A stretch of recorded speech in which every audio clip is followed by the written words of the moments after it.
দেশের সব খবর দেখতে চোখ রাখুন এসটিভি নিউজে।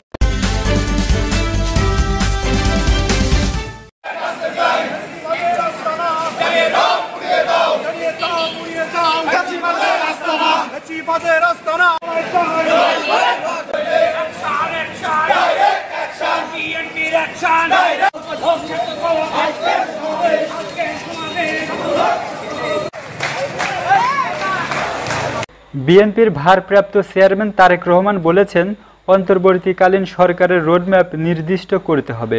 সব পরিবর্তন তাদের পক্ষে সম্ভব নয়। তারপরও আমরা বলতে চাই, তাদের যে মূল দায়িত্ব তা সঠিকভাবে পালন করতে হবে। শনিবার বিকেলে ঝিনাইদহ জেলা বিএনপির সমাবেশে ভার্চুয়ালি প্রধান অতিথির বক্তব্যে তিনি কথা বলেন। তিনি অভিযোগ করে বলেন, স্বৈরাচারী সরকারের ফেলে যাওয়া দলবাজ উচ্ছিষ্ট প্রশাসনের চলমান ষড়যন্ত্রের কাছে এ সরকার মাঝে মাঝে অসহায় বোধ করছে। তাদের এই ছোট ছোট ষড়যন্ত্র একসময় মহাবিপদ ডেকে আনতে পারে, তাই এদের অপসারণ করতে হবে। বৈষম্য বিরোধী ছাত্র জনতার আন্দোলনের সময় ঢাকায় নিহত সাব্বির ও রাকিব হোসেন হত্যার প্রতিবাদ ও বিচারের দাবিতে শহরের পায়রা চত্বরে অনুষ্ঠিত এই সমাবেশে বিএনপি নেতা আজিজুল বারী হেলাল, অনিদ্য ইসলাম অমিত, জয়ন্ত কুমার কুণ্ডু, আমিরুজ্জামান খান শিমুল, জেলা বিএনপির সভাপতি অ্যাডভোকেট এম এ মজিদ, সাধারণ সম্পাদক জাহিদুজ্জামান মনা, সাইফুল ইসলাম ফিরোজ সহ স্থানীয় নেতৃবৃন্দ বক্তব্য রাখেন। নূর ইসলাম, এসটিভি নিউজ।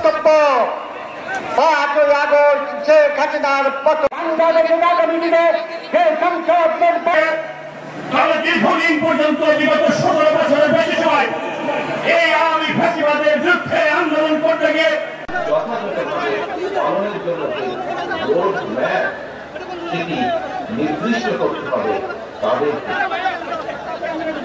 আমরা আমাদেরকে বাস্তবতা বিবেচনায় পরিষ্কারভাবে আমাদেরকে বুঝতে হবে যে সব পরিবর্তন সাধন যেমন তাদের পক্ষে সম্ভব নয়, তেমনি এমন দায়িত্ব তাদের নেওয়া সঙ্গত হবে না যেটা তারা বহন করতে সক্ষম নয়।